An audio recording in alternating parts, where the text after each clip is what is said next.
Hello दोस्तों, आपके अपने यूट्यूब चैनल यूपीएससी नेट में स्वागत है। आज हम 5 अप्रैल 2024 की डेली करंट अफेयर्स की बात करने वाले हैं।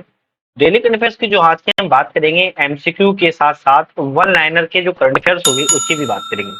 ये सभी करंट अफेयर्स आपकी सभी प्रतियोगी परीक्षाओं के लिए बहुत ज्यादा इंपॉर्टेंट है। और आज यहाँ पे जो हम करंट अफेयर्स की बात करने वाले हैं, 25 करंट अफेयर्स की बात करेंगे, याद रखिएगा। 25 प्लस करंट अफेयर्स होंगे, जिसकी पीडीएफ अगर आप लोगों को डाउनलोड करना है तो आप हमारे नेट लर्निंग ऐप, जिसकी डिस्क्रिप्शन में लिंक है, आप इस ऐप को डाउनलोड करके प्ले स्टोर से सीधे डाउनलोड करेंगे और आप पीडीएफ या वीडियोस कुछ भी देख सकते हो, लगा सकते हो। साथ में आप लोगों को यहाँ पर टेस्ट सीरीज लगाने का मौका मिलेगा, वो भी बहुत बिल्कुल फ्री। तो आप फ्री में टेस्ट सीरीज लगा सकते हो, हिंदी और इंग्लिश दोनों माध्यमों में, चाहे वो यूपी पीसीएस की हो, यूपीएससी की हो, एमपीपीएससी की हो, किसी भी चीज की हो।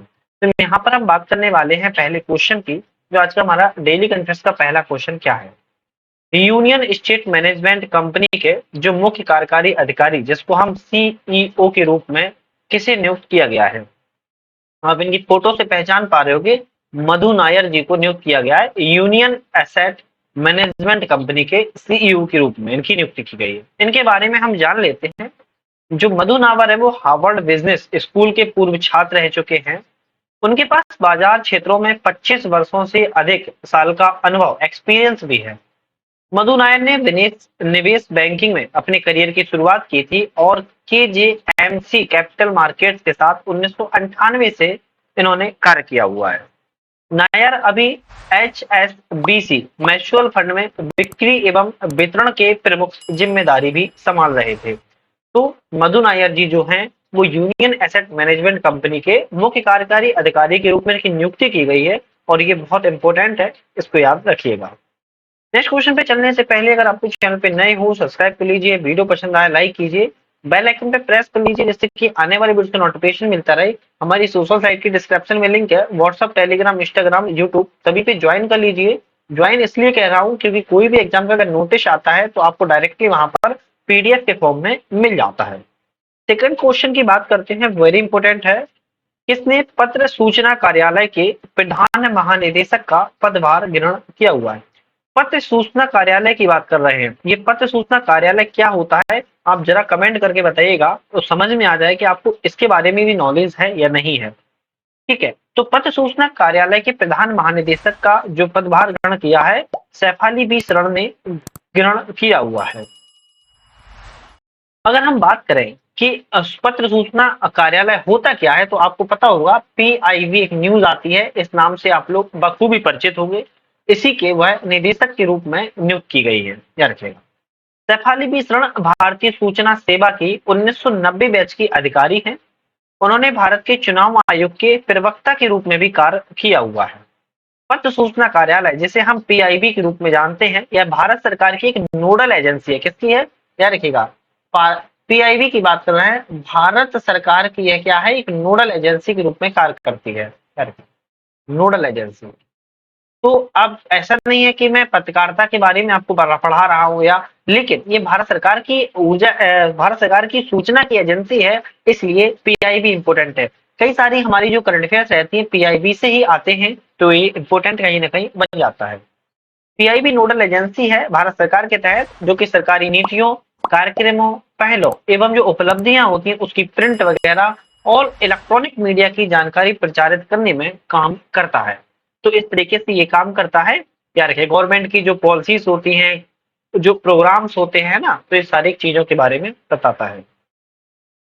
नाइजर गणराज्य, वेरी इंपोर्टेंट है। नाइजर गणराज्य कहाँ है? नाइजर गणराज्य अफ्रीका में स्थित है। नाइजर गणराज्य में भारत के अगले जो राजदूत हैं, किसे नियुक्त किया गया है? तो सीताराम मीना को, याद रखिएगा, सीताराम मीना की फोटो देख सकते हो। सीताराम मीना को नाइजर गणराज्य में, अफ्रीका में जो एक देश है, वहां पर अगले राजदूत के रूप में इनकी नियुक्ति की गई है। सीताराम मीना को नाइजर गणराज्य में अगला राजदूत बनाया जाएगा। सीताराम मीना वर्तमान में कौन है? विदेश मंत्रालय में एक निदेशक के रूप में पदभार कार्यरत है। भारत और नाइजर के बीच द्विपक्षीय संबंध सौहार्दपूर्ण है। मई 2019 में भारत का मिशन खुलने के बाद दोनों देशों के बीच द्विपक्षीय गतिविधियों में तेजी आई थी और नाइजर ने 2011 में नई दिल्ली में अपना दूतावास भी खोला था। तो 2011 में नाइजर ने खोला हुआ है भारत में दूतावास, याद रखिएगा। और भारत का तो नाइजर में दूतावास है ही। ठीक है, नेक्स्ट करंट अफेयर्स की बात करते हैं। भारत और किस देश ने संस्कृत के अनुसंधान और शिक्षा को बढ़ावा देने के लिए सहमत हुए हैं? क्या रखिएगा, कौन से हुए? भारत हुए हैं और साथ में कौन हुआ है? नेपाल हुआ है। दोनों मिलकर किस चीज में बढ़ावा देंगे? संस्कृत को बढ़ावा देंगे। किसको? संस्कृत को बढ़ावा देंगे और इस पर R&D भी करेंगे। क्या करेंगे? R&D भी करेंगे, याद रखिएगा, रिसर्च एंड डेवलपमेंट भी करेंगे और उस पर एजुकेशन को बढ़ावा देंगे संस्कृत में, याद रखिएगा। पूरी बात समझते हैं। भारत नेपाल संस्कृत में शिक्षा को बढ़ावा देने के लिए सहमत हो चुके हैं। नेपाल की राजधानी की बात करें, काठमांडू है। 3 दिनों तक नेपाल भारत अंतर्राष्ट्रीय संस्कृत सम्मेलन का अंत में यह निर्णय लिया गया है। नेपाल की राजधानी क्या है दोस्तों? काठमांडू है। तो भारत की राजधानी क्या है? भारत की राजधानी आप लोग कमेंट करके बताइएगा, मुझे समझ में आए कि भारत की राजधानी आपको पता है कि नहीं। साथ में ये भी बताइएगा भारत में कितने राज्य हैं और कितने केंद्र शासित प्रदेश हैं, याद रखिएगा। ये भी कमेंट करके आप लोग बताइएगा। प्रस्तावित केंद्र नेपाल में पाए जाने वाले जो संस्कृत पांडुलिपियां हैं, संयुक्त अनुसंधान और अध्ययन करेगा, मतलब कि वही R&D करेगा और नेपाल और भारत दोनों से संस्कृत ग्रंथों को प्रकाशन की व्यवस्था भी करेगा। तो अच्छा प्रोग्राम है और अच्छी पहल है, संस्कृत को बढ़ावा यहाँ पर मिलने की बात की जा रही है। एक फिल्म है AI पर आधारित, जिसको आर्टिफिशियल इंटेलिजेंस कह सकते हैं, और भारत की पहली फिल्म है। कैसी है? भारत की, याद रखिएगा, भारत की पहली ऐसी फिल्म है जो आर्टिफिशियल इंटेलिजेंस मॉडल पर आधारित है। उस फिल्म का नाम है इराह। इराह का ट्रेलर और गाना लॉन्च किया गया है मुंबई में। इंपोर्टेंट ये नहीं है कहाँ लॉन्च किया गया, इंपोर्टेंट ये है कि भारत की पहली AI जो आधारित मूवी है इराह, उसका नाम है, क्या रखिएगा। इराह का ट्रेलर और गाना मुंबई में लॉन्च किया गया है, जो कि AI पर आधारित है। फिल्म इराह का ट्रेलर AI तकनीक के दुरुपयोग को दर्शाता है। क्या दर्शाता है? आर्टिफिशियल जो टेक्नोलॉजी है, आर्टिफिशियल टेक्नोलॉजी के जो दुरुपयोग होते हैं उसको दर्शा रहा है। नकारात्मक पहलुओं पर प्रकाश डालता है। फिल्म में रोहित बोसराय, राजेश शर्मा, करिश्मा कोटक और रक्षित भंडारी भूमिका में है प्रमुख। तो 4 लोगों की भूमिका इसमें प्रमुख तौर पर देखी जा रही है। इसमें यह बताया जा रहा है कि जो आर्टिफिशियल इंटेलिजेंस टेक्नोलॉजी है, इसका दुरुपयोग कैसे किया जा सकता है और कैसे हो रहा है, उस पर पहल डाली गई है। ठीक है, नेक्स्ट बात करते हैं। RIL ने अडानी के मध्य प्रदेश पावर प्रोजेक्ट में कितने प्रतिशत की हिस्सेदारी खरीदी है? अब फोटो से तो आप लोग देख पा रहे होंगे, अडानी जी हैं और अंबानी जी हैं। तो RIL ने खरीदी है अडानी के मध्य प्रदेश पावर प्रोजेक्ट की 26% हिस्सेदारी। कितना? 26% की हिस्सेदारी खरीदी है। की फैक्ट के माध्यम से पूरी बात समझ लेते हैं। RIL का रिलायंस इंडस्ट्रीज, ठीक है, क्या है? रिलायंस इंडस्ट्रीज ने अडानी के जो मध्य प्रदेश में पावर प्रोजेक्ट लगाया गया है 26% की हिस्सेदारी को खरीद लिया है। कैप्टिव उपयोग के लिए संयंत्रों की 500 मेगावाट बिजली का उपयोग करने के लिए समझौता साइन किया गया है। मध्य प्रदेश परियोजना कैप्टिव उपयोग क्षमता का रिलायंस उपयोग स्थायी ऊर्जा समाधान और समन्वय खोजने की 2 कंपनियों के साथ साझेदारी के उद्देश्य से उदाहरण है। तो ये अच्छी योजना है और अच्छा इसमें कार्य होगा, ऐसा देखा जा रहा है और बताया भी जा रहा है। अब देखते हैं कार्य कहां तक होता है। एक्सिस बैंक से संबंधित एक खबर है और चर्चा में रहती है अभी ये, इसलिए इंपोर्टेंट भी है। कहा जा रहा है कि किस बैंक ने गिफ्ट सिटी में, क्या आप गिफ्ट सिटी बता सकते हैं कहां पर है? आप लोग गिफ्ट सिटी बता सकते हैं, जल्दी से कमेंट करके बताइएगा गिफ्ट सिटी कौन सी है, किस राज्य में है। गिफ्ट सिटी में NRI ग्राहकों हेतु अमेरिकी डॉलर समावधि जमा की डिजिटल सेवा को पेश किया है। तो एक्सिस बैंक ने किया हुआ है। क्या कहा है? NRI जो ग्राहक होते हैं वो अमेरिकी डॉलर सावधि जमा भी कर सकते हैं डिजिटल के लिए, डिजिटल सर्विसेज देने की बात की है गिफ्ट सिटी से और एक्सिस बैंक के लिए। अगर हम बात करें सबसे पहले कि एक्सिस बैंक ने डिजिटल सेवा दी है, किस क्षेत्र में दी है? NRI के ग्राहकों को दी है। क्या दी है? अमेरिकी डॉलर की सावधि जमा करने के लिए।